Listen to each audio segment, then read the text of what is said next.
భారత మాజీ క్రికెటర్ సునీల్ గవాస్కర్ ఒక రికార్డు సృష్టించారు. అదేంది, క్రికెట్ నుంచి రిటైర్ అయ్యే దశాబ్దాలు గడిచిన తర్వాత ఇప్పుడు రికార్డు సృష్టించడం ఏందనుకుంటున్నారా? అయితే ఇది క్రికెట్లో కాదులేండి. తన పేరు, తన ఫోటో తన అనుమతి లేకుండా వాడకూడదు అని, ఇప్పటికీ అలా ఎక్కడైనా అభ్యంతరకరంగా వాడి ఉంటే వాటిని తొలగించాలి అని ఢిల్లీ హైకోర్టులో ఆయన పిటిషన్ వేసి ఆయనకు అనుకూలంగా ఉత్తర్వులు తెచ్చుకున్నారు. ఇప్పటి వరకు సినిమా రంగానికే పరిమితమైనటువంటి ఇటువంటివి పోకడలు, ఇటువంటి కథలు ఇప్పుడు క్రికెట్ కూడా పాకే. అలా క్రికెటర్ల నుంచి ఈ విధంగా పిటిషన్ వేసిన మొదటి క్రికెటర్గా సునీల్ గవాస్కర్ రికార్డు సృష్టించారు. మరి ఆయన బాటలో నెక్స్ట్ ఎవరెవరు క్రికెటర్లు వస్తారో చూడాలి. వాస్తవానికి కొద్ది రోజుల నుంచి చూస్తున్నాం. నిన్న సినిమా నటుడు, అది ఏపీ ఉప ముఖ్యమంత్రిగా ఉన్న జనసేన అధ్యక్షుడు, ఆయన సినిమా నటుడు కూడా కాదు, ఆయన ఢిల్లీ హైకోర్టుకి వెళ్ళి నా పేరు, నా ఫోటో ఎవరన్నా వాడాలని అనుమతి తీసుకోవాలి, ఏమైనా అభ్యంతరకరంగా ఉంటే డిలీట్ చేసే విధంగా ఆదేశాలు ఇవ్వాలని చెప్పి ఆయన తెచ్చుకున్నారు. అంతకుముందు జూనియర్ ఎన్టీఆర్, అంతకుముందు చిరంజీవి, అంతకుముందు నాగార్జున, మధ్యలో అభిషేక్, అమితాబ్ బచ్చన్, ఐశ్వర్య రాయ్, వీళ్ళందరూ పోతున్నారు. ఇంకా ఆ పక్క ఇళయరాజా, వీళ్ళందరూ పోతున్నారు, ఉత్తర్వులు తెచ్చుకుంటున్నారు. వాళ్ళ ఫోటో కానీ వాళ్ళ పేరు కానీ వాడాలి అంటే మామూలు ఛానల్స్ కానీ, యూట్యూబ్ ఛానల్స్ కానీ, సోషల్ మీడియాలో ఎవరైనా వాడాలంటే వాళ్ళ అనుమతి ఉండాలట. ఎందుకంటే వాళ్ళ వ్యక్తిగత గోప్యత హక్కుకు అది రక్షణ అట. అందుకని పోయి తెచ్చుకుంటున్నారు. అది అందరూ ఢిల్లీ హైకోర్టుకే పోతూ ఉన్నారు.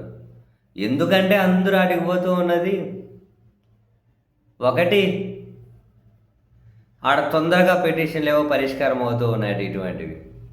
ఇటువంటి పిటిషన్లు ఏవో తొందరగా పరిష్కారం అవుతూ ఉన్నాయట. రెండు, ఢిల్లీ హైకోర్టు ఏమైనా నిర్ణయం తీసుకుంటే అది దేశంలో అందరికీ తొందరగా తెలిసిపోతుందట. సో తొందరగా దేశంలో జనానికి ఈ మెసేజ్ తొందరగా పాస్ అయిపోతుంది అని చెప్పి అదొక కారణం అట.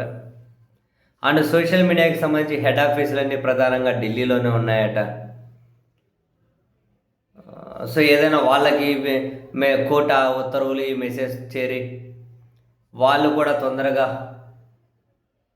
కోర్ట్ ఆర్డర్స్ ఇంప్లిమెంట్ చేయడానికి వీలవుతుంది అని చెప్పి అది ఒక కారణం అట.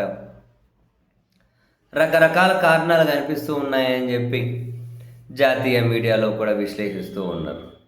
అందరూ ఢిల్లీ హైకోర్టుకి పోవడానికి తొందర పిటిషన్లు పరిష్కారం అవుతూ ఉండడం ఒకటి, సోషల్ మీడియా హెడ్ ఆఫీసులు అక్కడే ఉండడం ఒకటి, ఆ మెసేజ్ దేశమంతా కనుక తొందరగా తెలిసిపోతుందని ఒకటి.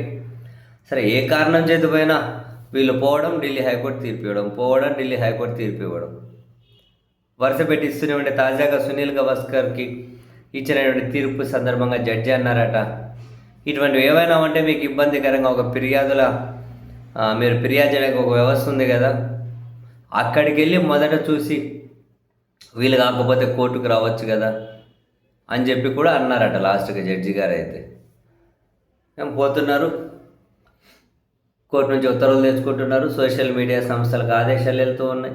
ఢిల్లీలో ఉంటే ఈజీగా దగ్గరంట ఆదేశాలు వెళ్ళడం. సో వాళ్ళు వారం రోజుల్లో ఈ కంటెంట్ వీళ్ళ పేర్ల మీద ఉన్న కంటెంట్ తీసేయాలి, 2 వారాల్లో వీళ్ళ పేర్ల మీద ఏదైనా అభ్యంతరకరమైన కంటెంట్ ఉంటే తీసేయాలి, ఈ విధంగా తీసేయాలని చెప్పి ఆర్డర్స్ పోతూ ఉన్నాయి. బాగుంది, వరుస పెట్టి మరి వీళ్ళు సెలబ్రిటీలు కావండి, వీళ్ళ పేర్లు వాడకూడదు అంటే మరి ఇదేంటో మనకు అర్థం కాదు. అభ్యంతరకరంగా వాడుతూ ఉన్నారు అంటే వెళ్ళి ఎక్కడైనా కనుక కంప్లైంట్ చేయొచ్చు, అభ్యంతరకరంగా ఉంది అంటే చర్యలు తీసుకోమని చేయొచ్చు.